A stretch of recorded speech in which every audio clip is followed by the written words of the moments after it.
안녕하십니까. 오늘 행사 사회를 맡은 브릿지경제신문사 사국장 장인평입니다. 인사 올립니다. 오늘 참석해 주신 여러분 감사합니다. 오늘 브릿지경제가 벌써 창간 9주년을 맞이했습니다. 오늘 창간 9주년을 맞아서 기업 현안 포럼, 기업 세제 이대로는 안 된다, 시장경제 활성화를 위한 가업 승계제 및 투자세액 공제제도 개선 방안이라는 주제로 오늘 세미나 포럼을 마련했습니다. 오늘 포럼에서는 현행 가업 상속제도의 미비점과 그리고 개선점, 임시 투자세액 공제제도의 보완점 등을 토론의 주제로 들어가겠습니다. 오늘 주제 발표와 토론이 기업들에게 실질적이고 유익한 시간이 되시리라고 믿습니다. 그럼 지금부터 브릿지경제가 마련한 기업 세제 이대로는 안 된다 포럼을 시작하겠습니다. 발표자, 토론자를 오늘 먼저 소개를 좀 드리겠습니다. 앞에 계신 5분인데요. 소개될 때 박수 한번 보내주시기 바랍니다. 임동원 한국경제연구원 연구위원 참석해 주셨습니다. 뜨거운 박수 부탁드립니다. 황상현 상명대의 경제금융학부 교수님 참석해 주셨습니다. 이영환 계명대 세무학과 교수 참석해 주셨습니다. 허원재 한국지방세연구원 연구위원 참석해 주셨습니다. 손원익 연세대 사회복지대학원 교수 참석해 주셨습니다. 고맙습니다. 오늘 주제 발표와 토론 기대하고요. 바로 이어서 우리 조진래 브릿지경제 대표의 인사, 환영 인사로 시작하겠습니다. 앞으로 모시겠습니다.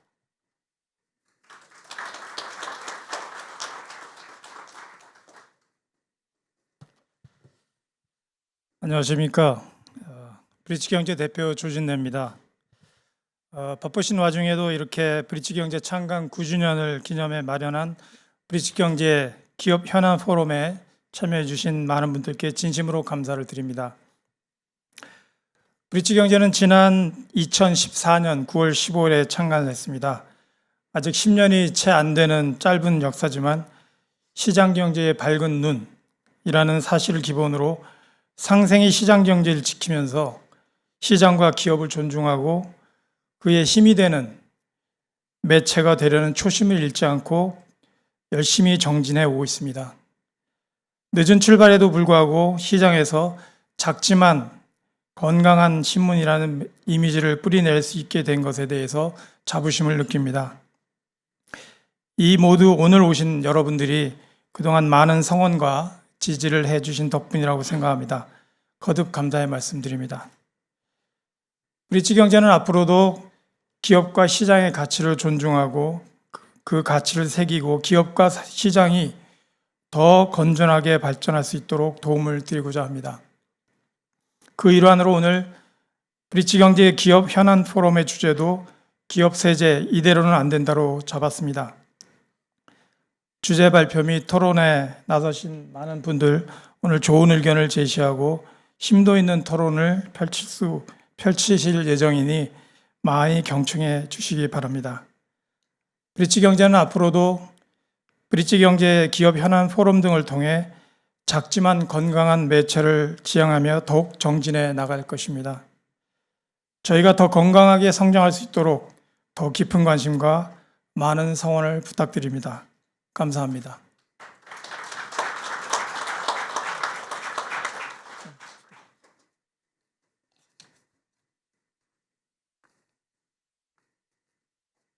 네, 바로 이어서 오늘 주제 발표를 하도록 하겠습니다. 오늘 사회는 아까 말씀드린 대로 손원익 연세대학교 사회복지대학원 교수께서 좌장으로서 오늘 행사를 마쳐주시겠습니다. 고맙습니다.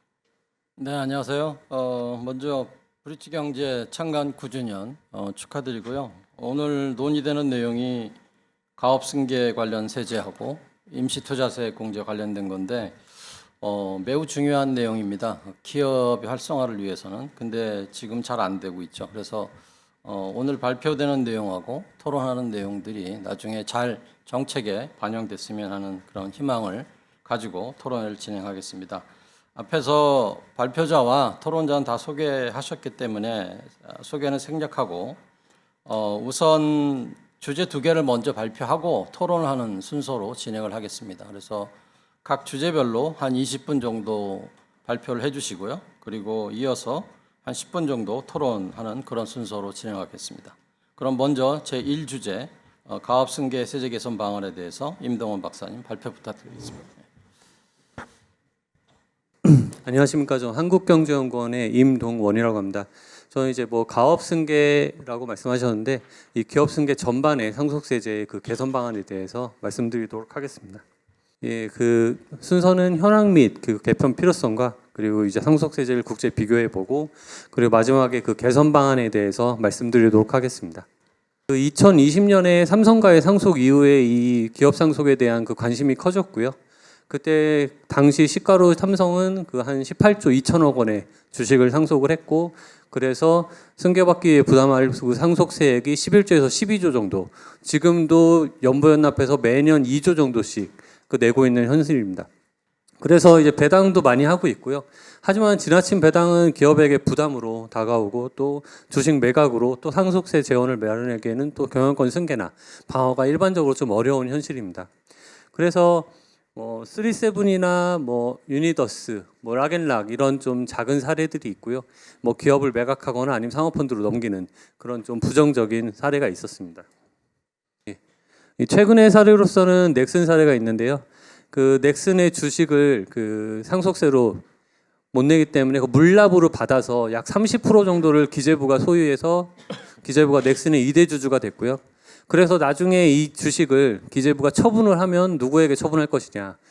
예를 들어 뭐 중국의 게임 업체에 옮기는 것이 아니야. 그래서 이것이 기업이 중국으로 넘어갈 수 있다. 이런 우려까지 발생을 해서 뭐 상속세 문제가 기업의 유출 또는 뭐 기업의 뭐 잘못된 매각 방향 이런 식으로까지 지금 뭐 이슈가 되고 있습니다. 국제적으로 추세를 보면 2000년대에 들어서 뭐 많은 국가들, 스웨덴, 체코 등의 많은 국가들이 상속세를 폐지했고 그리고 완화하고 있는 것이 국제적인 추세입니다. 총 뭐 캐나다, 호주, 스웨덴 등이 15개국 정도가 폐지 또는 미도입했고요.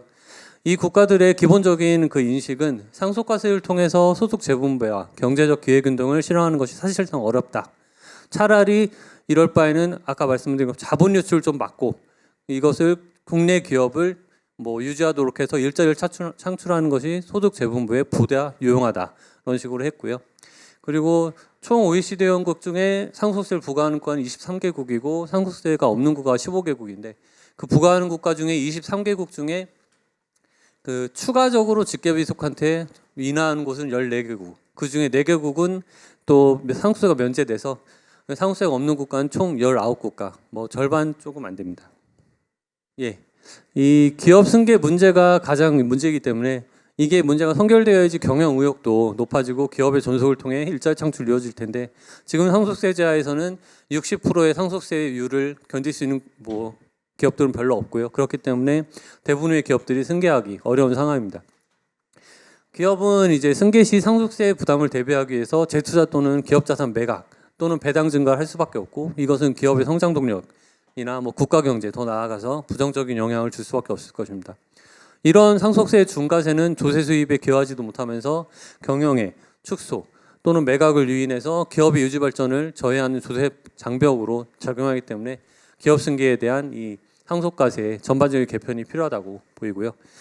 작년에 약간의 뭐 세제 개편안이 나왔지만 최근에 세제 개편안은 그 상속세 부분에 있어서 대기업이 제외되어 있습니다. 올해 세제 개편안도 증여세 부분에 있어서 뭐 가업승계 증여 부분만 세율을 좀 낮춰주는 그런 부분이 있었기 때문에 대기업이 제외된 것은 근본적인 대책이 아니다 이렇게 볼 수 있습니다. 상속세의 국제비교 부분인데요. 예, 우선 최고세율, 기본적으로 최고세율을 한번 비교해봤습니다. 이 상속세 최고세율은 우리나라 50%인데 이것은 OECD 회원국 중에 일본이 55%로 2위이고 그리고 21년 기준으로 GDP 대비 상속 증여세 비중은 1위입니다. 그 벨기에, 프랑스가 상당히 높은 국가인데요.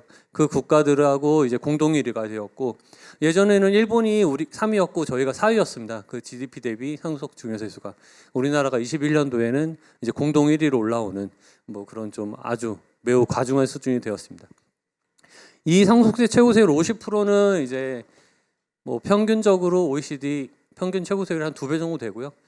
다만 이 최대 주주가 주식을 상속받을 때에는 이 평가액의 할증 평가를 20% 하기 때문에 120%가 됩니다. 그렇기 때문에 거기에 세율을 50%를 곱하는 거라서 실질적으로 60%에 가까운 그 세율을 가지고 있다. 이런 식으로 이 기업 상속 세율은 최고 세율이 60%다. 이런 식으로 좀 이해가 되고 있습니다. 하지만 이제 미국, 영국, 일본들은 우리나라는 무조건 대기업에 대해서 작년에 개정이 돼서 중견기업까지는 최대주 할증 평가를 안 하는데 그러니까 올해부터는 대기업만 상호출자 제한기업 집단 그 부분에 대해서만 할증 평가를 하게 돼서 획일적으로 무조건 20% 합니다. 뭐 그 기업의 여건이든 상황이든 이런 건 상관없이 그렇긴 한데 대부분의 국가는 이런 거에 대한 획일적인 할증 평가가 없습니다.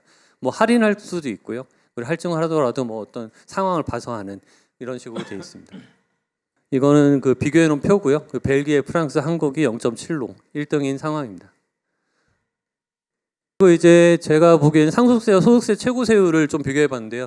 이게 두 개를 합계를 비교해 보면 일본 다음으로 2위인데 할증 평가를 적용하면 105%로 OECD 회원국 중에 가장 높습니다. 이게 소득세 과세 대상이었던 소득이 누적돼서 상속세 과세 대상이 된다는 것이 이중과세 측면인데요. 그래서 상속세가 높으면 소득세가 낮든지 그 반대여야 되는데 우리나라는 상속세 2등, 소득세 7등 등 모두 높습니다. 이 최근 세 차례 17년, 18년, 21년에 세 번 인상을 해서 지방소득세까지 하면 49.5%를 매기고 있고요. 그런 식으로 세부담이 점점 증가하고 있습니다. 예. 뭐 보시면 한국하고 일본이 높은데요. 예, 한국은 45%까지 소득세가 올라왔고 뭐 상속세는 상당히 높은 이런 상황입니다. 예, 가업상속공제라고 있는데요. 이것은 이제 가업상속을 증명하기 위해서 중소기업과 중견기업에 한정해서 이 지원을 해주고 있는 대상입니다. 그렇지만 이제 적용 대상이 말씀드린 것처럼 대기업이 제외되어 있고요. 그리고 요건이 상당히 엄격해서 활용이 좀 저조합니다. 우리나라는 적용 대상을 매출액 5천억 이하의 중소 중견기업으로 제한을 했고, 뭐 피상속인이 10년 이상 가업을 영위하거나, 뭐 상속인의 가업 증사, 그리고 뭐 가업 및 고용 유지 이런 식으로 사후 요건을 충족해야 되고요. 뭐 대부분의 적용 대상 다른 나라 국가들은 모든 기업입니다. 뭐 일본만 중소기업인데요. 그건 뭐 영국 같은 경우에는 모두가 대상이 되고요. 그리고 적용 요건이 우리나라보다 좀 완화돼 있고 사후 관리 기간도 비슷하거나 짧습니다. 이런 식으로 결과적으로 우리나라는 공제한도, 뭐 적용 요건, 사후 관리 요건이 외국의 유사제도보다 엄격하고 까다롭다. 그래서 활용도가 저조하다고 보입니다. 뭐 상속 문제를 좀 비교해 놓은 건데요. 뭐 독일은 기업 규모 제한이 없고요. 사실상 뭐 금액 제한이 있기 때문에 조금 있을 수 있습니다. 하지만 영국인 경우에는 비상장 주식이냐 상장 주식이냐 이거의 차이에 따라서 가업 상속 공제를 100% 해주느냐 50% 해주느냐 이런 차이가 있어서 뭐 다른 나라도 대부분 우리나라보다 뭐 조금 뭐 완화되어 있다고 볼 수 있습니다. 일본은 비상장이라는 비상장 승소라는 것이 좀 있고요. 그렇지만 특별 조치에서 공제 상한도 없고 상속세를 100% 유예해주는 이런 지금 상황입니다. 예, 그래서 지금 가업상속 공제를 21년까지 비교해 보면 우리나라 연평균이 한 96건, 총 공제금액 한 3천억 원 되는데요. 독일하고 비교하면 독일은 연평균 10,000건, 그리고 공제금액이 한화로 한 24조 원 정도라서 한 100배 정도 차이 나는 그런 지금 상당히 저조한 상황입니다. 최근 세법 개정 시에 이제 2022년에 보면 매출액 기준을 한 1,000억 정도 늘렸고요. 그리고 지분을 좀 낮췄고 공제한도도 좀 높였습니다. 그리고 사후관리 요건도 약간 완화해서 이 부분은 좀 바람직했다. 이렇게 가업상속 공제가 좀 확대되고 있다고 보이는데요. 올해는 업종유지 요건만 완화할 예정이고 그 가업승계 증여세 과세 특례를 확대할 예정입니다. 그 저율과세 구간을 60억에서 300억까지 10% 해주는 그런 지금 확대안이 개정안이 지금 나와 있습니다. 이거는 뭐 그때 이재용 상속세 때 한 건데요. 우리나라가 실효세율이 58% 정도 되고 일본이 55, 미국이 39.9, 독일이 30, 영국은 자본인세가 40%인데 이게 이제 아까 말씀드린 사업자산공제가 50% 돌아가기 때문에 20%의 순으로 나타납니다. 여기서 좀 유의할 만한 게 독일인데요. 독일, 유럽 같은 경우에는 이 직계비속일수록 상속세를 인하해주거나 세율을 낮춰줍니다. 1그룹이 가장 가까운 배우자, 자녀, 손자녀 이 부분이 이제 30%고 2그룹이 이제 친척들인데 친척들은 40% 정도. 그런 다음에 마지막 3그룹이 아무런 관계 없는 사람들 그 부분에 대해서는 조금 더 세율을 높여주는 그런 상황입니다. 해외는 이제 그 상속세뿐만 아니라 이제 경영권 승계에 대해서 차등 의결권이나 아니면 지주회사 이 공익재단을 이용하는 그런 사례가 있고요. 미국 같은 경우에는 이제 보통주와 차등 의결권 주식을 발행을 해서 차등 의결권 자기들이 가지고 있는 주는 1주당 16개의 의결권을 행사할 수 있어서 대부분의 클래스 B를 포드 가문이 보유하는 식으로 경영권을 승계를 했고요. 발렌베리 같은 경우에는 지배구조를 수직구조로 해서 그 위에다 공익재단을 두는, 그리고 세금을 안 내는 그런 구조를 가지고 있고, 거기다가 또 차등을것까지 적용을 해서 거의 세부담 없이 그 상속을 하고 지금도 그 공익재단이 사회에 환원하고 있는 상황입니다. 예, 넘겨주십시오. 예, 세 번째는 이제 개선 방안 및 넘겨주십시오. 예. 이 현행 상속세제의 문제점은 첫 번째는 지나치게 높은 상속세율, 그리고 60%로 만드는 세계 최고의 상속세율로 만드는 획일적인 최대 주주 할증 평가, 그리고 세 번째는 엄격한 사전 사후 요건. 솔직히 뭐 대상이 문제가 있습니다. 적용 대상이 문제가 있기 때문에 그 가업 상속 공제의 유명무실화라고 볼 수 있습니다. 이렇게 기업 승계 시의 상속세는 기업 실체에 변동 없이 단지 피상속인의 재산이 상속인에게 무상으로 이전된 상황에서 발생하는 미실현 이득에 대한 과세로서 기업 승계 시에 그 가장 큰 장애물로 작용하고 있습니다. 넘겨주십시오. 이 미실현 이득에 대한 세 가지 과세 방안이 있는데요. 이 상속사유로 넘겨주었을 때 그 피상속인 죽은 분의 그 미실현 이익, 그 자산가치 상승분에 대해서는 세 가지 방식으로 적용이 됩니다. 첫 번째는 그 시점에 상속 시점에 자본이득이 실현된 것으로 보아서 자본이득세를 과세하는데, 이건 캐나다의 그 부분입니다. 근데 그 부분에 있어서 캐나다는 그 모두 과세하는 거 아니라 과세 포함률이라는 것을 두어서 50% 과세를 하고요. 그리고 두 번째는 이제 일반적인 자본이득세 과세 부분인데, 그 자기가 지금까지 가지고 있던 자본이득에 대해서 과세를 하고, 그 피상속인의 그 자산이 취득한 이후에 그 총 가치 증가분에 대해서 그 나중에 팔 때 과세하는 일반적인 자본이득세 부분입니다. 그러니까 앞에 자본이득 부분과 내가 나중에 상속받은 자본이득 부분까지 한꺼번에 자본이득을 과세하는 자본이득, 일반적인 자본이득세 부분이고요. 세 번째가 지금 우리나라인데요. 그 우선 시장 가격으로 자산을 취득하되 상속세를 납부하고 그 상속을 받은 이후에 발생한 자본이득에 대해서는 과세를 하게 돼서 그 상속세가 그 부과된다면 사망 시점까지 그 자본이득 실현을 주저하게 만들기 때문에 왜곡 효과가, 그러니까 동결 효과가 발생하는 그런 효과가 있습니다.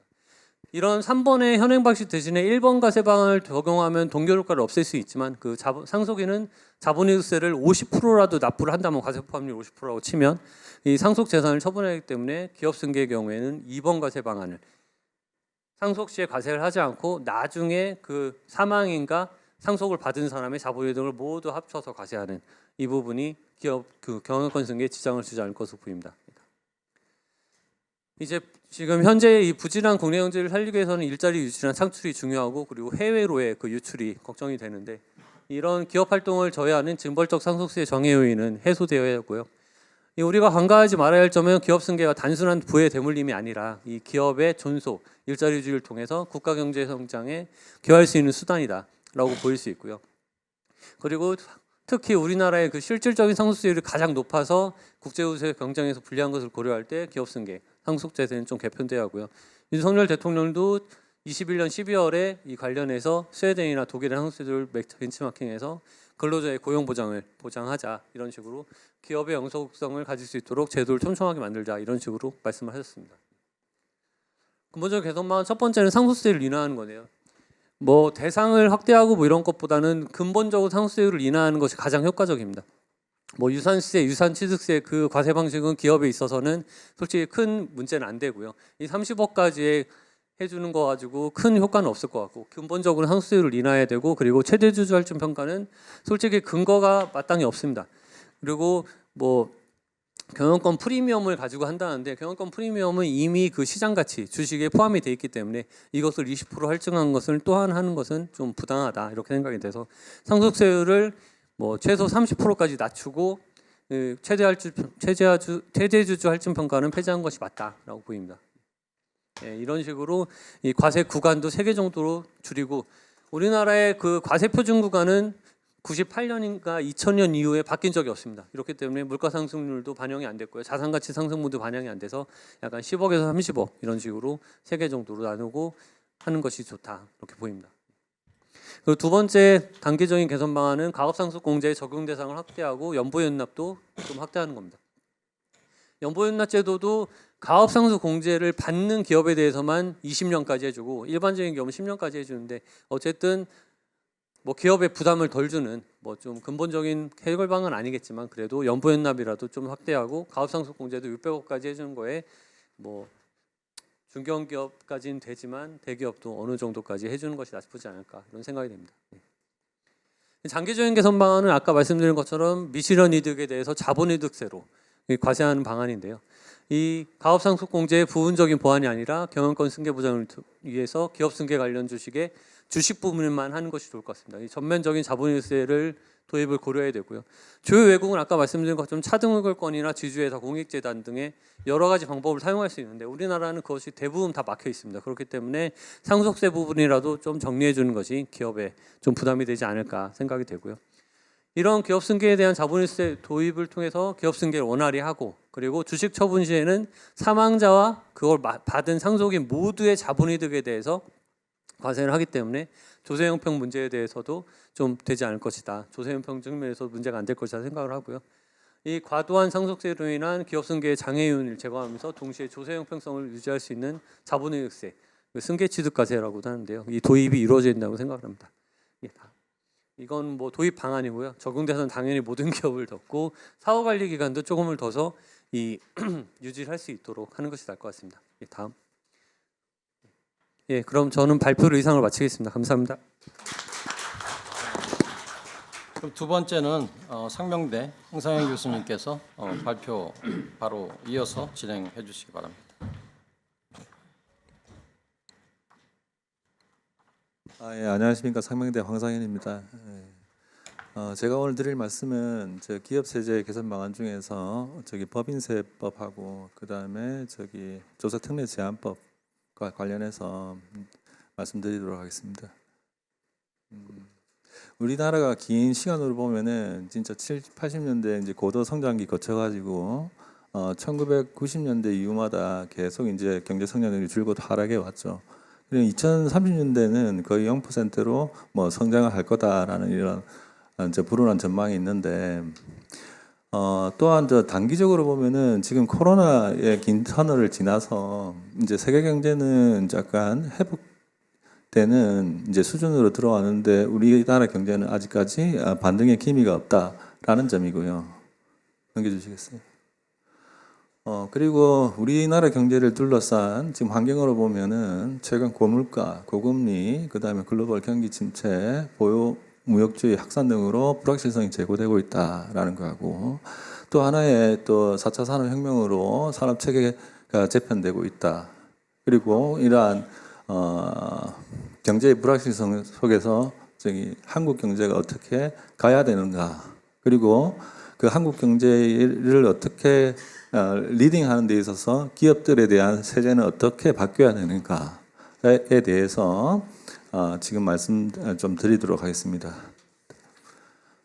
일단 법인세법상의 법인세율에 대해서 지금 말씀드리면은 지난 정부죠. 2017년 말에 이제 법인세 최고 세율을 22%에서 25%로 3% 포인트 높게 인상을 했어요. 그리고 이제 이번 정부 들어서 지난 9월 1일 날 2022년도 세제 개편 내에서는 최고 세율을 22%에서 22%로 복원하는 이제 걸 추진했는데 이게 이제 작년 말 국회 통과하면서 여야간 합의로 무산되고 각 구간에 걸쳐서 1% 인하하는 걸로 합의를 보고 통과했어요. 넘겨주세요. 그래서 여기 보면은 방금 제가 말씀드린 법인세 현황이 지금 현재 2023년 보면 최고 세율이 지금 24%에 머무르고 있다라는 거죠. 이게 높은 수준이죠 지금. 예, 넘겨주세요. 예. 자, 일단 이게 이제 이런 트렌드가 우리나라가 지금 뭐가 문제냐면 국제적인 이제 법인세 인하에 지금 역행하고 있다라는 거하고 최고 세율이 높으면은 과세 구간이 많이 나누어지게 돼 있어요. 그래서 이런 부분이 문제다. 그래서 4단계 누진 체계로 높은 세율을 유지하는 것 자체가 문제가 된다라는 거고요. 그 OECD 나라들 국가들은 기본적으로 자국 내에 기업들의 경쟁력을 높이기 위해서 법인세 세율을 인하해 왔다라는 거하고, 그 다음에 법인세의 그 4단계, 3단계 누진세율 체계를 적용한다 하더라도 법인세 부담의 귀착 정도가 불분명하다. 즉 뭐냐면 법인세가 부과되게 되면 소비자, 근로자, 그 다음에 주주, 그 다음에 사내 유보 등에 골고루 나누어서 부담이 되기 때문에 4단계 누진 체계를 가지고 했던 소득 재분배 기능 자체가 별 의미가 없다라는 거죠. 그래서 또한 제가 이제 연구해 본 결과 이제 법인세 최고 세율을 인하했을 때 투자, 고용 그리고 세수에 미치는 효과들이 다 긍정적으로 나타나게 됐다라는 건데요. 법인세 최고 세율이 1% 인상하면은 총자산 대비 투자가 5.66% 감소한다. 이 중에서 이제 대기업에 대한 투자가 많이 증가하더라라는 거죠. 중소기업에 비해서. 그 다음에 고용 효과를 보시면 넘겨주실래요? 자, 그 1% 포인트 인상을 하게 되면은 이제 종업원 수가 3.53% 감소하는데 중소기업이 대기업보다 더 고용이 더 많이 감소하더라. 즉 다시 말하면 최고 세율을 1% 인하하게 되면은 중소기업이 대기업보다는 고용이 더 증가한다라는 말로 우리가 해석할 수 있습니다. 그리고 세수 효과는 지금 법인세 최고 세율이 1% 인상되면 법인세 비용, 즉 기업이 내는 법인세 부담이죠. 이게 3.16% 감소한다라는 건데 거꾸로 얘기하면 이제 1% 인하되면은 세수가 증가한다라는 거죠. 자, 이게 무슨 이유냐면 기본적으로 법인세 이율을 인하하게 되면은 법인 세수라는 건 세율 곱하기 세원이기 때문에 세율 자체를 낮추고 세원, 즉 과세 베이스를 넓히게 되면은 세수가 증가한다는 얘기입니다. 그렇기 때문에 법인 세율 자체를 인하하게 되면은 투자, 고용 그리고 생산으로 이어져서 법인세의 과세 기반이 넓어진다. 그래서 세수가 증가할 수 있다라는 것이고 이게 이제 실증 분석으로 이제 도출하게 됐습니다. 네, 넘어가시고요. 그리고 또한 이제 법인세율이 이제 해외 직접 투자에 관한 관계인데요. 기본적으로 이게 이제 이제 우리나라의 법인세율이 높아지면 우리나라의 기업들이 법인세율이 낮은 나라들로 옮겨가게 되겠죠. 그래서 국내에 자본 유출이 일어난다라는 거고 또한 해외에 자본이 유입되기 어렵다는 거죠. 국내에 법인세율이 높아지면. 그래서 이제 실증 분석 결과도 실효세율에 대해서 법인세율이 높아지면 우리나라로부터 해외로의 직접 투자가 증가하더라는 거죠. 자, 이에 따라서 우리나라 고용이 감소될 수 있다. 그래서 법인세 세율을 인상하는 것은 그렇게 바람직하지 않다는 거예요. 네, 다음.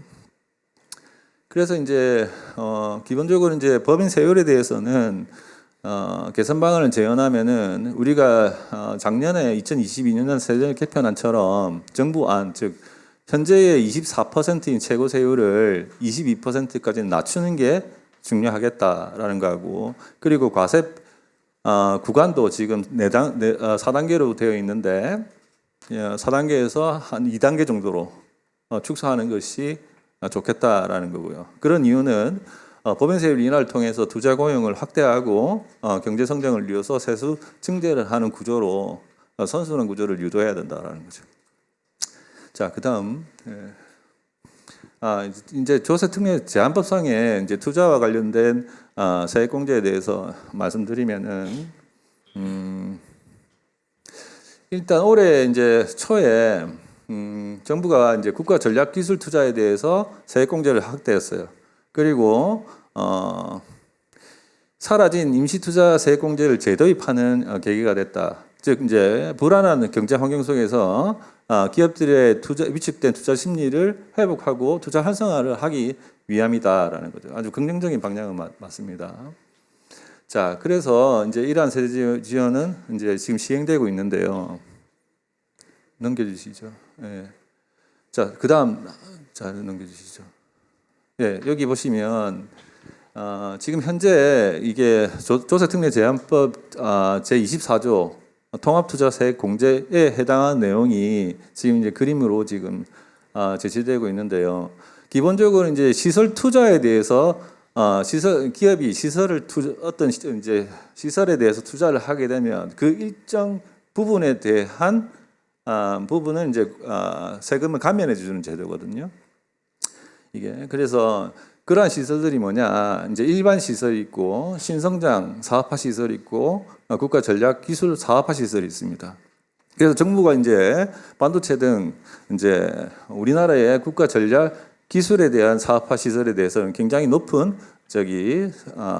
세율을 도입하고 있죠. 지금 그래서 이전에 8에서 15%, 그 다음에 중소기업은 16에서 25%까지 되고요. 그 다음에 이제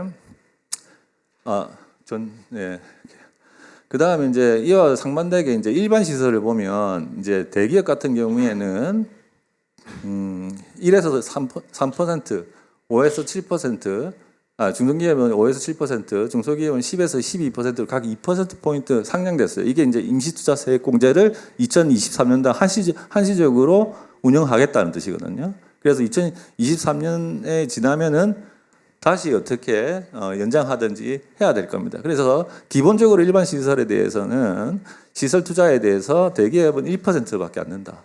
그리고 중견기업은 5%밖에 안 된다. 근데 중소기업은 10%다.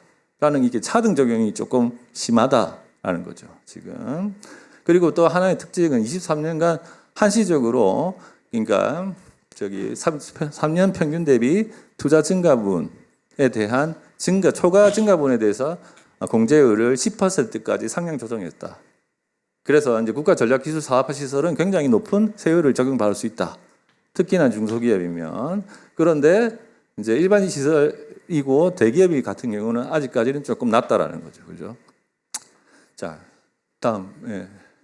그래서 이제 임시투자세액 공제는 1981년 도입됐는데 이제 시행과 중지를 거듭하다가 이게 굉장히 장기적으로 이게 한시적으로 운영되는 경기가 좋지 않을 때 경기를 타개하기 위해서 한시적으로 운영할 목적으로 도입되는 임시투자세액 공제가 이전 정부에서 이전 과거에서는 굉장히 상시적으로 운영되어 왔다. 그래서 여기에 대해서 비판이 많았었어요.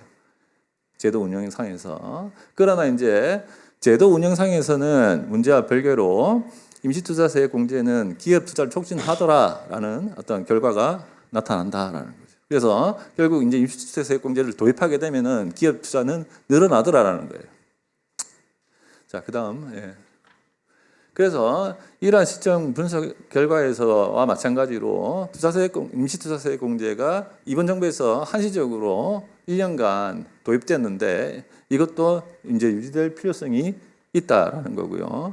그리고 이게 이제 임시투자세액 공제가 기업들에게 많이 홍보가 잘 안 됐다고 그러더라고요. 그래서 이러한 도입된 만큼 기업들도 적극적인 투자의 활성화를 기대해 보면 좋겠습니다.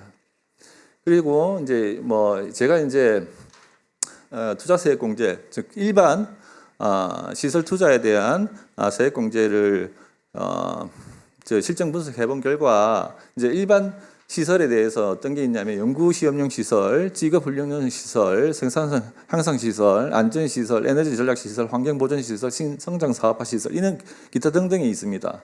이제 이러한 시설에 대해서 세액 공제율을 높였을 때 투자가 증가하더라는 실증 분석을 또한 도출을 했었습니다. 예. 그래서 투자 효과가 있다라는 거예요, 기본적으로. 네, 다음. 예. 그래서 이제 조세특례제한법 24조에 의한 통합투자세액공제에서 이제 일반 시설에 대한 시설 투자에 대한 세액 공제율, 그 다음에 임시투자 세액 공제 도입에 대해서 이제 평가를 해보면 기본적으로 이제 그 대기업 기업 규모 별로 이제 기본 공제율 있죠. 이제 일반 시설 투자에 대한 기본 공제율의 차등 적용을 좀 완화하고 이제 대기업에 대한 시설 공제율을 조금 늘려가는 게 맞지 않겠냐. 예전에 같은 경우에는 생산성 향상 시설 같은 경우에는 10%까지 해줬거든요. 5에서 10% 정도니까 한 5에서 5%까지 올려도 괜찮지 않겠냐라는 거하고, 그 다음에 한시적으로 도입된 임시투자세액 공제에 대해서는 우리 한국 경기 상황을 봤을 때 재연장하는 것도 한번 신중히 다시 고려해 볼 필요가 있다라는 거죠. 그래서 이제 이런 불확실성 하에서 기업 투자를 유인해 나가는 게 중요할 것 같다라는 얘기를 드리고요. 그 다음 이제 R&D 세액 공제인데요. 이게 조세특례 제한법 10조에 나오는 내용인데 기업이 기술이나 연구나 인력 개발에 투자하는 부분에 대해서 일정 부분 이제 세액 공제를 해주는 겁니다. 그래서 이게 이제 제도가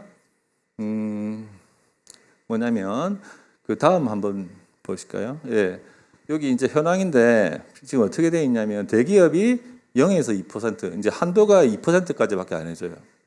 그리고 중견기업이 8%고 중소기업이 25% 정도 되어 있고 국가 전략기술하고 신선형 원천기술은 일반 R&D보다는 더 많이 해준다라는 거죠. 문제점은 여기 있습니다. 일반 R&D에 대해서 대기업하고 대기업이 중견기업하고 중소기업보다 상대적으로 낫다라는 거예요. 지금 여기 넘겨주시고 그 다음에 이번에 이제 내년도에 적용될 2024년 세제 개편에서 이제 정부가 이제 안을 낸 게 있는데 이게 이제 국가 전략 기술에 대한 분야하고 기술을 열려 나가고는 있다라는 거예요. 그렇죠? 그래서 이거는 당연히 고무적이지만 일반 R&D 세액 공제가 확대되지 못한 것은 여전히 아쉽다라는 거예요.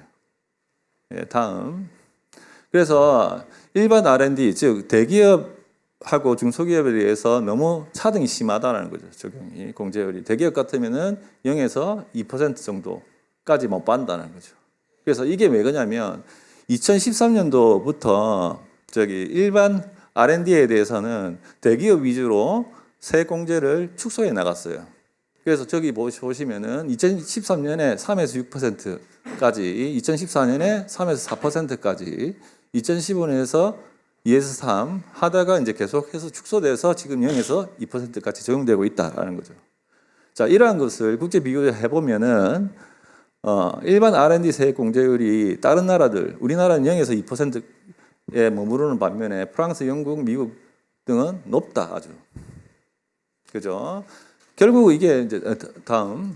그래서 결국 이제 일반 R&D 세액 공제를 기업 규모에 따라서 지나치게 차등을 적용하고 있다라는 거죠. 근데 기업 입장에서 보면 투자라는 건 기업 규모하고 상관이 있는 게 아니다라는 거죠.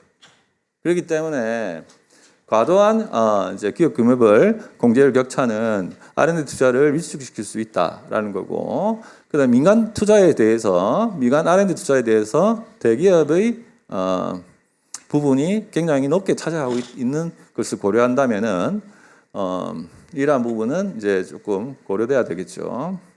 그래서 이 실증 분석 결과도 R&D 공제율을 갖다가 높이게 되면 이제 연구 인력 개발비가 늘더라는 분석도 있고요. 지금 효과는 있다라는 거고요. 다음. 네. 그래서 이 R&D 세액 공제에 대해서 이제 평가를 해보면 이런 거죠. 일단 대기업에 대해서 차등 적용이 너무 크다라는 건데, 과거에 우리가 기업 규모별로 봤을 때 일반 R&D 세액 공제 같은 경우에 5에서 한 6%까지 높았거든요. 그 수준대로 우리가 돌아가는 게 낫지 않겠냐. 그래서 돌아가면서 이제 차등 적용을 완화해 나가는 게 중요하겠다라는 거예요. 네, 다음.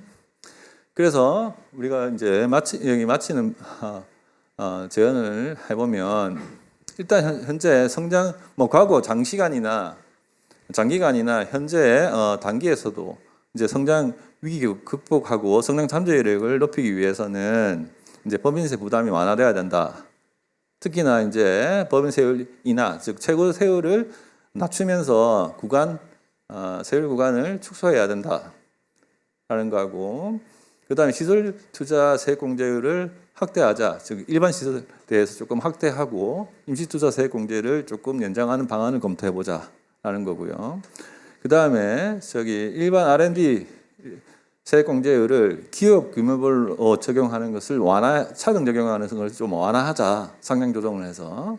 그래서 우리나라의 기업의 경쟁력을 제고하고 경제 성장 동력을 강화시키는 게 좋다. 그래서 낮은 세율, 넓은 세율 원칙 하에서 투자, 고용 증대, 성장해서 세수를 증가로 이루는 선순환 구조를 기업 세제에서 가져가야 된다라는 것으로 마치겠습니다. 이제 토론 순서인데요. 먼저 토론은 각 한 10분 정도 생각하고 진행해 주시고 계명대 이영환 교수님이 먼저 진행해 주시기 바랍니다. 네. 예, 방금 소개받은 계명대학에 있는 이영환입니다. 기본적으로 이 기업 승계 관련한 이 상속세제 개편 방안 저도 전적으로 동의를 합니다. 또 이런 토론의 기회를 주셔서 우리 브릿지 경제에 감사한 말씀을 드립니다. 원론적으로 한 5분 정도 이야기를 하고 토론의 오늘 발표한 내용에 대해서 한 5분 정도 그렇게 말씀을 드리도록 하겠습니다. 우리 경제는 지난 한 60년간 지속되었던 고도 성장의 시대가 이제 끝나고요. 저성장의 함정에 빠진 것으로 평가가 되고 있습니다. 따라서 이 잠재 성장률 조속히 제고를 시키기 위한 새로운 성장 동력 모색하는 것이 아마 최우선의 과제인 것 같습니다. 특히 지금도 지속되고 있는 우크라이나 전쟁, 또 생각보다 굉장히 빠른 속도로 진행되고 있는 4차 산업혁명 등 우리 주변의 환경은 아주 급격한 변화를 겪고 있습니다. 이러한 변화는 우리가 새로운 패러다임으로 신속한 이동을 요구하고 있습니다. 이 새로운 패러다임을 구축하기 위해서는 소위 경제 주체들의 게임의 룰을 선진화하는 것이 필요합니다. 오죽하면은 세금을 두고 정부의 약탈이라는 표현까지 등장하겠습니까?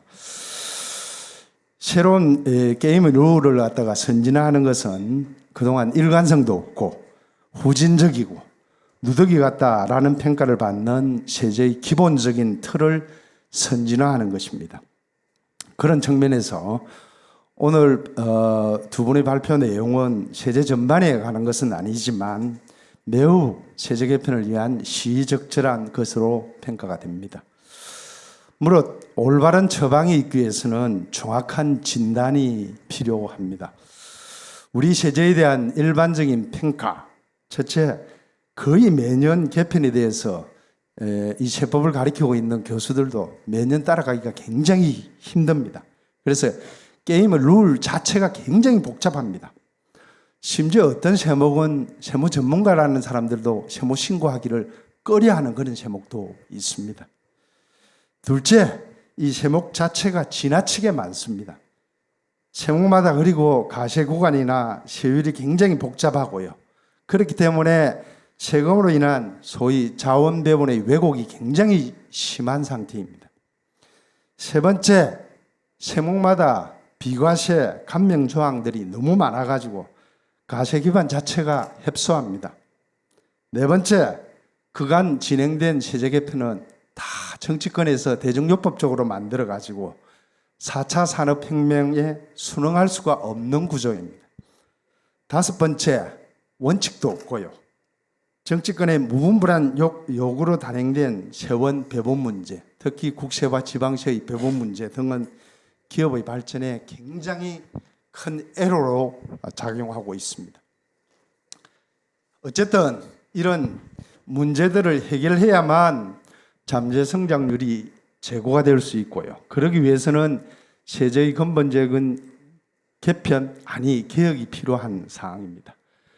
그런데도 지금까지 세제가 제대로 개편되지 못하는 이유는 세제를 개편한다는 것 자체가 현실적으로 어렵다라는 것을 보여주는 반증을 해주는 것입니다. 이유는 세제 개편은 어떻게 디자인이 되든 간에 모든 경제 주체들의 후생을 파레토 임프루브먼트 시킬 수가 없습니다. 그러므로 성공적인 세제 개편을 위해서는 정치 경제학적으로 많은 난관이 필요한 부분입니다. 아시는 바와 같이 세제 개편이라고 하는 것은 시점이 굉장히 중요합니다. 세제 개편의 최적의 시기는 물론 새로운 정부가 출발할 때입니다. 불행히도 여소야대 그런 정국이 이러한 시기를 허락하지 않고 있습니다.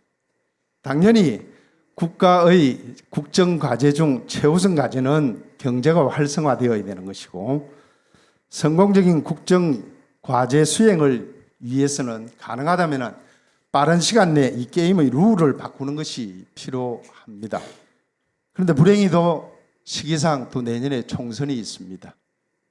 아직도 이 상속세라고 하면은 부자 일부의 세금이라고 생각하는데 이제는 지난 정부의 때 폭등한 부동산 가격으로 인해 가지고 아파트 한 채만 가지고 있어도 이제 상속세 과세 대상이 됩니다. 그것을 보여주는 게 영국은 내년 후년에 총선이 있습니다. 그 총선의 공약으로 세제 상속세 폐지를 내걸고 있습니다. 그만큼 이제 상속세가 법령화됐다라는 것을 반증을 합니다. 늦었지만은 오늘 이 발표 계기로 우리의 잠재 성장률 제고하기 위해서 세제 개편이 본격적으로 논의가 되고 내년 총선이 잘 치러져 가지고 세제 개편이 적기를 또 한 번 맞이했으면 좋겠다라는 생각이 듭니다.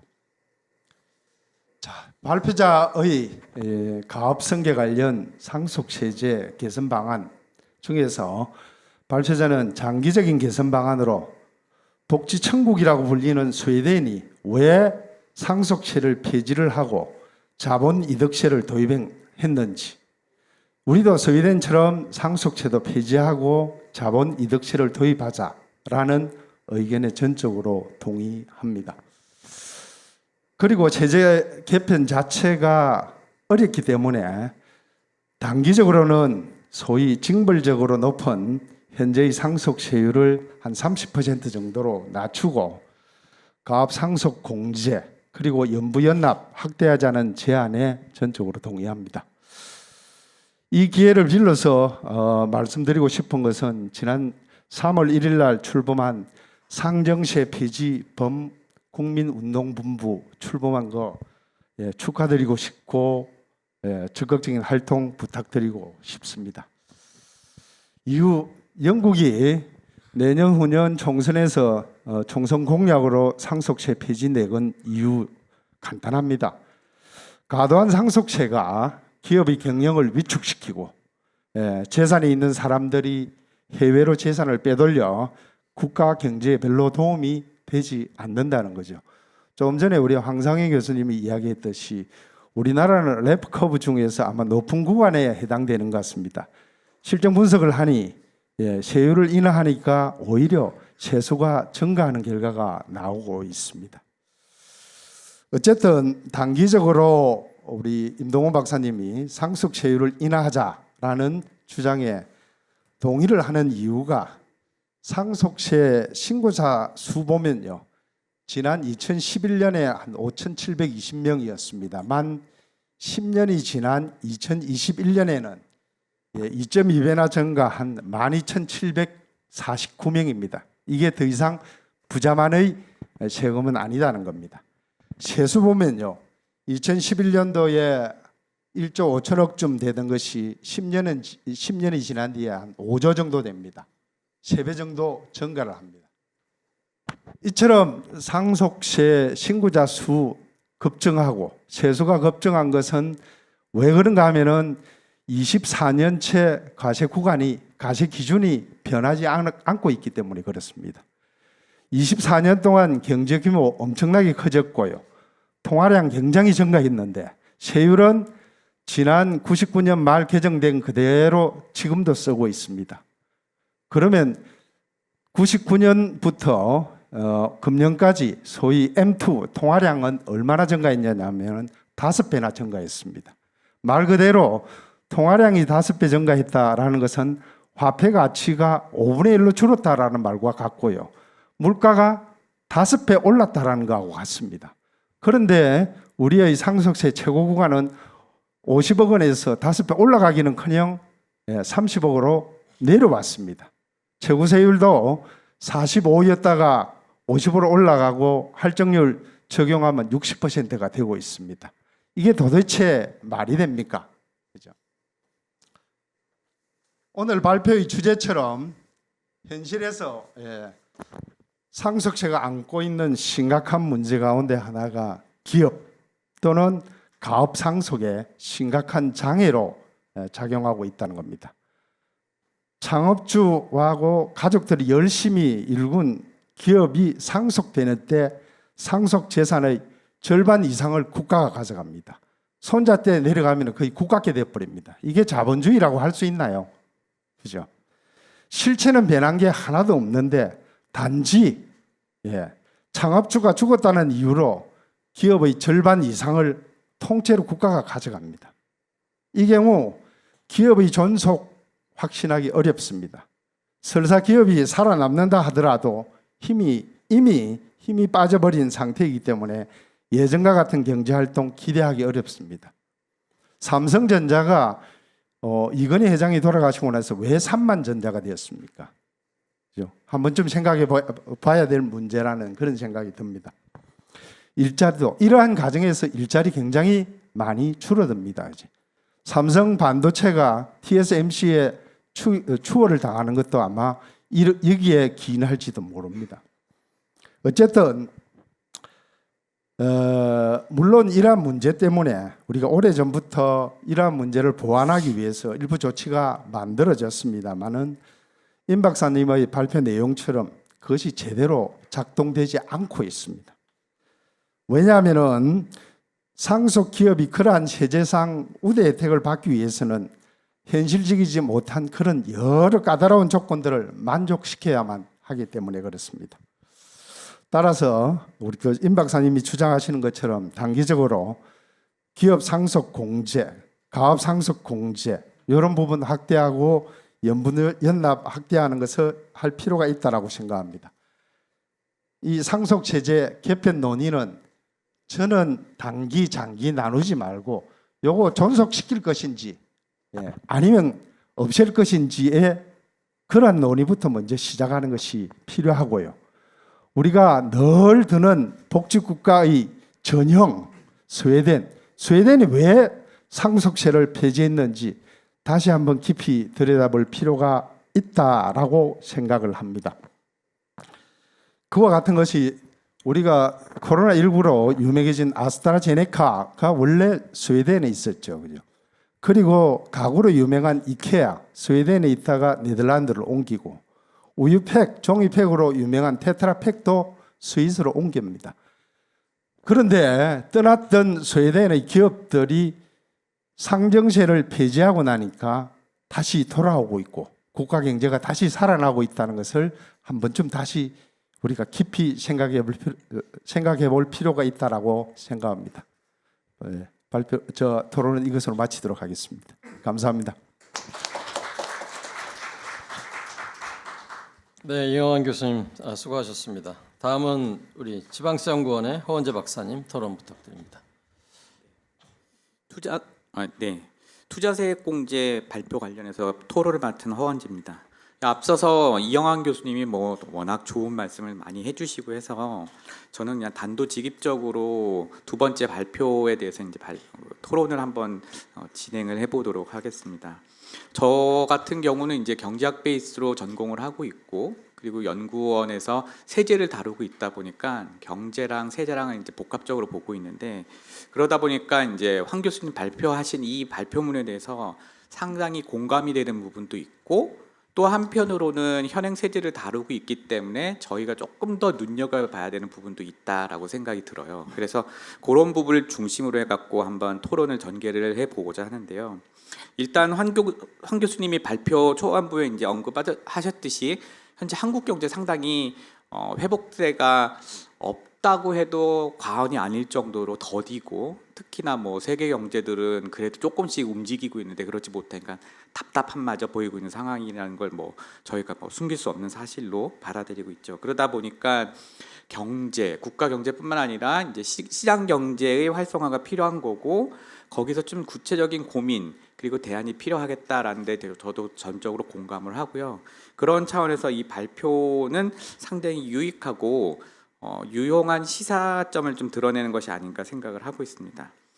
지금 뭐 다들 예상하시다시피 지금 이 경쟁의 전선에 이제 기업들이 이제 제일 앞에 이제 포진해서 있고, 그러다 보니까 기업이 적시에 그리고 정량에 투자를 한다는 건 자신의 생존과 경쟁력뿐만 아니라 국가 경쟁력으로도 상당히 이제 직결되는 부분인 거죠. 그만큼 이제 기업 투자가 중요한 거고, 그 기업 투자가 훨씬 더 기반을 갖고 소프트 랜딩 해갖고 진행할 수 있게끔 이제 세제가 조세 지원이 이루어진다면 더할 나위 없기 때문에, 그런 부분에서 저희가 지금 시장 경제 활성화를 모색해야 되는 이 시점에서 얘기를 해야 되는 필연적인 부분을 갖고 있다 생각을 합니다.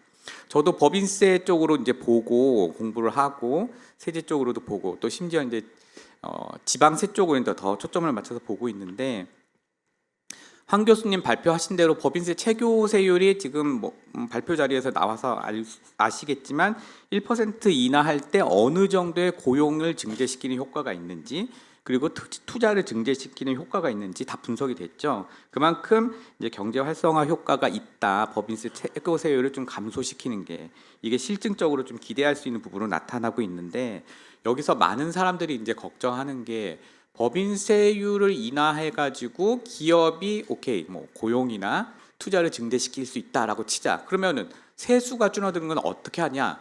과세 당국, 과세권과 징수권을 갖고 있는 과세청, 과세 당국의 입장에서 봤을 때 상당히 우려스러울 수밖에 없는 거죠. 왜냐하면 걷어들여서 내가 세수로 내 금고를 채울 수 있는 돈을 감면을 해주고 깎아준다는 건 사실 세수 들어오는 걸 손실을 감안하고 포기하는 거거든요.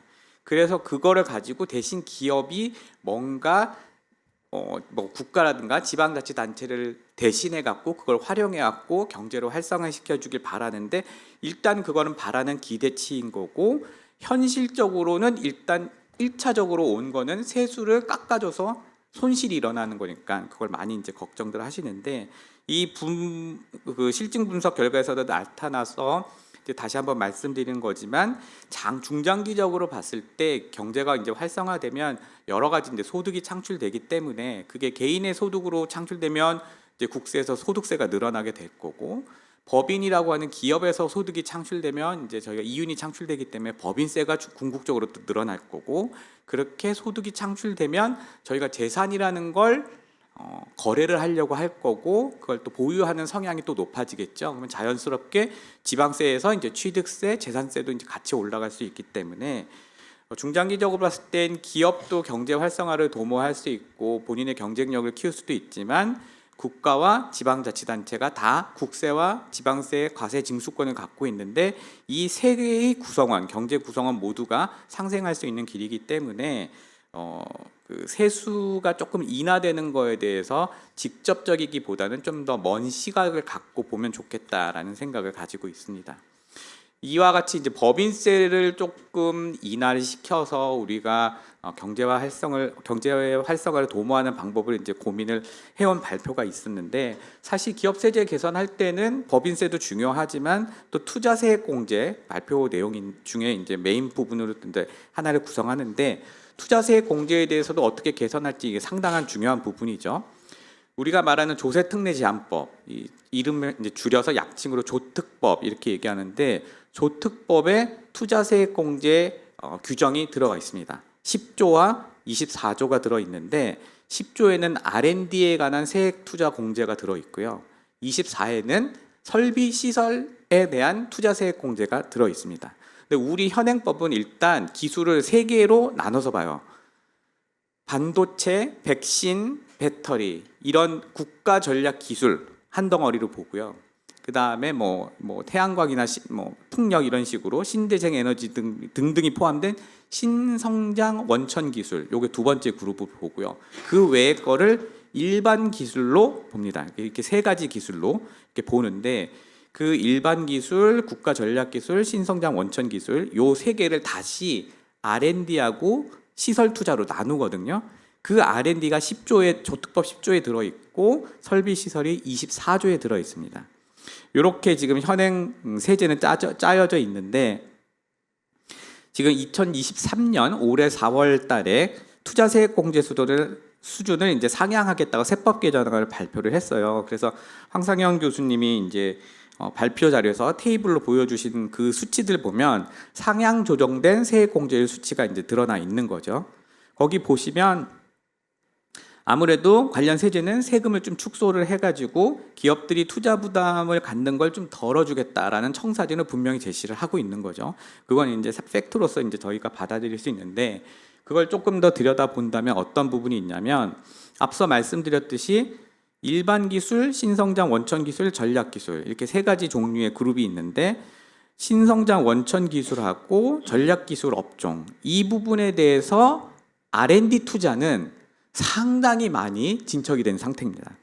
그래서 저희가 익히 드는 미국, 그다음에 EU에 있는 여러 나라들 이렇게 그네들의 공제율과 비교했을 때 지금 세법 개정안에서 나와 있는 그 세액 공제율은 상당히 앞선 수준이라고 평가를 할 수 있을 것 같아요. 근데 문제는 그 앞선 수준이라고 하는 게 그 국가 전략 기술, 신성장 원천 기술에 한한 것이지 일반 기술에서의 R&D는 황상현 교수님 지적해 주신 것처럼 아직 상당히 낮고 그리고 기업 규모 간의 편차가 상당히 벌어져 있습니다. 예컨대 대기업 같은 경우는 일반 기술 업종의 R&D 2% 공제인데 중소기업은 25%니까 격차가 이 기업 규모 간의 최대 23%포인트가량 나는 거죠. 이런 부분이 있어서 아직 조금 더 다듬을 부분이 있다라고 이제 저는 의견을 가지고 있습니다. 그리고 이제 R&D가 아니라 이제 다른 한편에 설비 투자로 좀 넘어와서 얘기를 이제 말씀을 드리자면 설비 투자도 이렇게 발표표에서 제시됐지만 요번에 세법 개정안 하면서 상향 조정된 수준은 맞는데 미국이나 중국 지금 아무래도 저희가 반도체 경쟁해 갖고 많이 저희 피부에 와닿고 언론 통해서도 많이 접하고 있는데 그 경쟁의 당사자 국가인 미국이나 중국 이 두 국가에서 지금 하고 있는 트렌드를 봤을 때 경향을 봤을 때 우리가 요번 세법 개정안을 통해서 발표했으나 아직 이 두 국가하고는 좀 격차가 벌어지고 있다라고 말씀드릴 수 있을 것 같아요.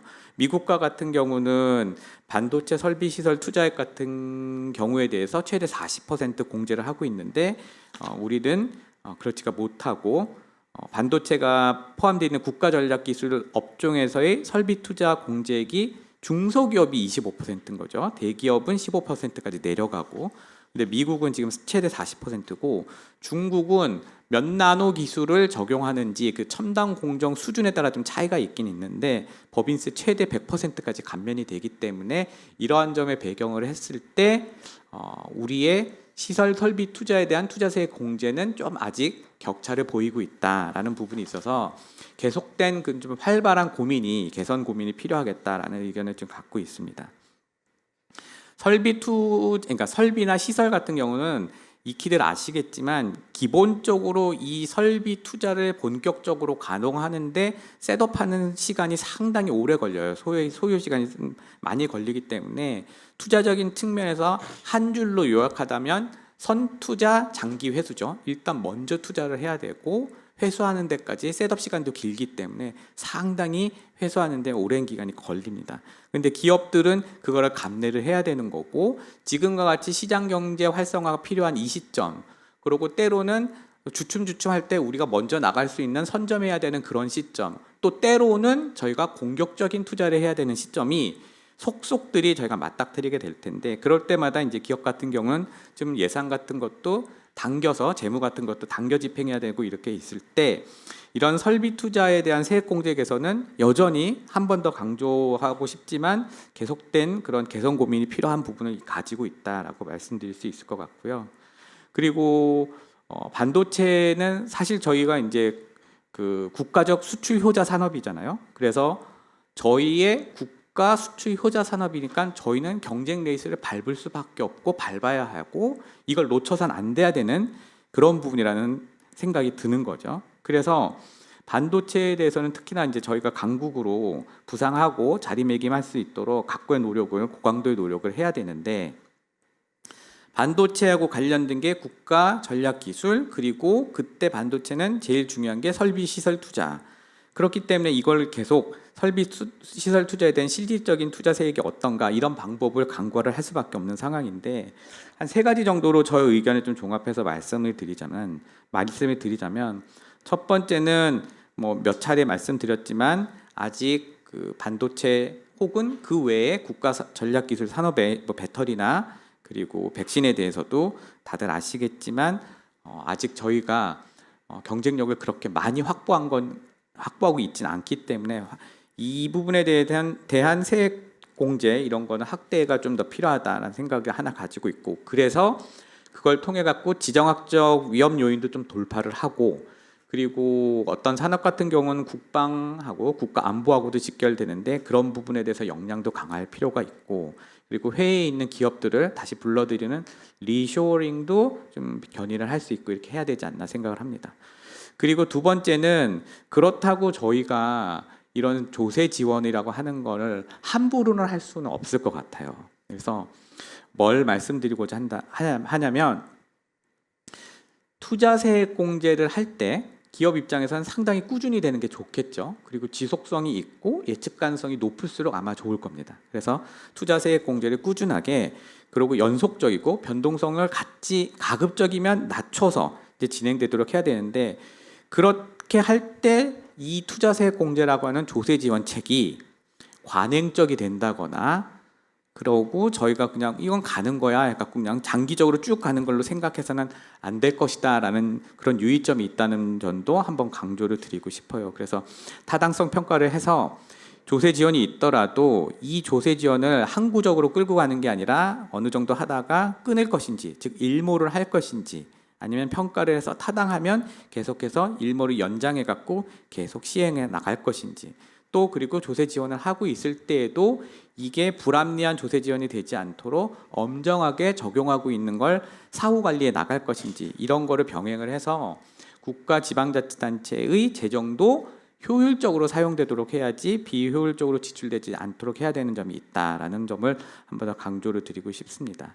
그런 차원에서 이제 투자세 공제가 있고 지금 임시 투자세 공제라고 하는 게 이제 저희 이제 세법상 아우러져 있어요. 조특법에서 24조 1항의 3호 그리고 2호 이렇게 나눠 가지고 투자세 공제랑 임투세, 임시 투자세액이 이렇게 같이 있는데 제 개인적인 생각으로는 이거의 조합을 고려를 하는데 앞서 말씀드렸듯이 투자세 공제는 지속성도 좀 있어야 될 것 같고 예측 가능성도 있어야 되잖아요.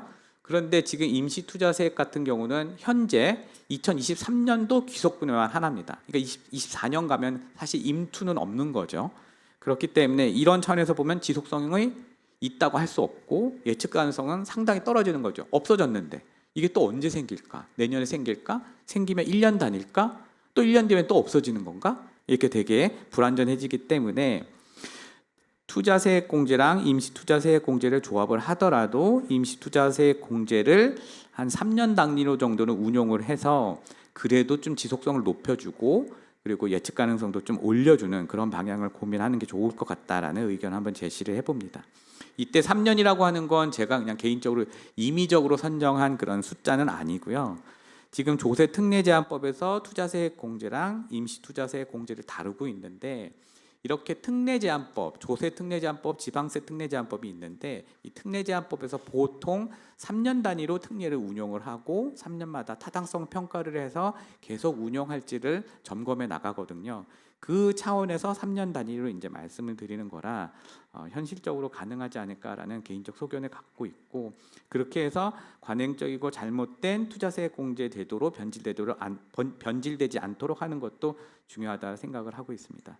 그리고 마지막으로 저희가 국세에서만 자꾸 투자세 공제에 대해서 이제 고민을 하고 있는데, 사실 지방세도 이제 관여를 해 나갈 수 있는 여지를 분명히 갖고 있습니다. 소득세가 있는 만큼 국세에 지방 소득세라고 하는 지방세가 또 있기 때문에, 그리고 소득세 말고 취득세, 재산세도 생각할 수 있기 때문에 지방세 측면에서의 세제 특례도 한번 확대하는 것도 좋은 방안이 되지 않을까 하는 의견을 가져봅니다. 이렇게 시설 투자 그리고 뭐 R&D 투자, 황 교수님 실증 분석 결과에서도 나타났듯이 기업 투자 활성화 효과가 뚜렷하기 때문에 이런 고민이 한 번 더 이루어졌다는 생각을 한 번 더 갈무리해서 말씀드리고 싶고요. 그래서 저도 이제 법인세 최고 세율을 좀 더 인하해가는 방향, 그리고 일반 기술에서의 R&D 상당히 낮고 기업 간의 편차도 컸는데 이 부분에 대한 재고민이 좀 있어야 될 것 같고, 그리고 R&D가 아닌 이제 설비 투자에 대해서 투자세 공제 같은 경우는 아직 저희가 강국으로 선전해서 나가기엔 좀 격차가 타국과 해외 주요국가 이제 격차가 여전히 있기 때문에 좀 더 면밀하게 그리고 활발하게 개선 고민을 할 필요가 있다. 이렇게 의견을 종합하면서 토론을 마칠까 합니다. 경청해 주셔서 감사합니다. 네, 허원재 박사님 수고 많으셨습니다. 공식적인 발표와 토론이 다 끝났는데요. 혹시 플로어에 계신 분들 중에서 오늘 발표하고 논의된 주제에 대해서 뭐 질문이나 무슨 코멘트 혹시 있으시면 기회를 드리겠습니다.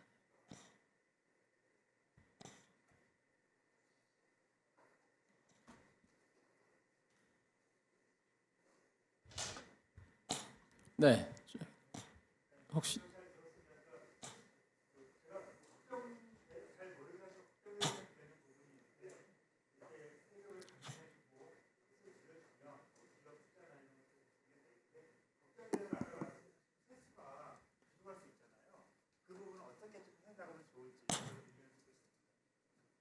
네. 또 다른 분 한목에 저희들이 대답을 드리는 형태로 진행하는 게 좋을 것 같습니다. 혹시 또 다른 분 질문이나 코멘트? 예. 네, 기업 세제를 바꾸려면 입법 활동을 통해서 가능한 부분이 있을 것 같고, 또 행정부서에서 또는 국세청에서 실무적으로 또 가능할 부분이 있을 것 같습니다. 그 부분에 대해서 좀 나누어서 좀 그 구분해서 설명을 해주셨으면 감사하겠습니다. 네. 그러면 우리 앞에 질문은 황상현 교수님이 대답해 주시면 좋을 것 같고, 두 번째 우리 최 원장님 질문은 임 교수님이 좀 대답해 주시면 좋을 것 같습니다. 그러면 플로어의 질문까지 포함해서 오늘 토론자들이 주신 코멘트에 대해서 발표자들이 간략하게 답변하는 그런 순서를 갖겠습니다. 먼저 임동원 박사님 부탁드립니다. 예, 임동훈입니다. 제가 말씀드린 그 상속세 개선 방안들은 대부분 솔직히 그 입법 활동을 통해서 할 수 있는 것들이고요. 이제 국세청에 실무적으로 할 수 있는 것들은 뭐 예규를 변경해서 뭐 약간 범위를 확대한다든지, 아니면 뭐 실무적으로 뭐 신고나 이런 거에 있어서 편의를 봐준다든지 그런 방안이 될 것 같고요. 이 상속세라는 것이 상당히 그 뭐 조특법에 가업상속공제가 있기도 하고 이렇지만 기본적으로 모두 다 법률 사항이라서 이 뭐 적용 대상이라든지 문제가 되는 뭐 이런 것들은 대부분 다 좀 입법 활동이 좀 활발하게 이루어지고 이래야 될 것 같습니다. 좀 이상을 마치겠습니다. 네. 그리고 우리 허원재 박사님, 아니 우리 저 황상현 교수님. 아까 중에 세율 낮추면 법인 세율 낮추면은 세수가 증가한다는 현상에 대해서 이제 말씀드리면은, 기본적으로 이제 세수라는 게 들어오는 게 이제 세율, 이제 과세 기반에 적용되는 세율인데요. 그 세율하고 곱하기에다 과세 기반이잖아요. 과세 기반이란 결국은 뭐냐면 생산해서 이제 기업들이 재화나 서비스를 많이 팔면 그만큼 과세 기반이 넓어지는 거잖아요.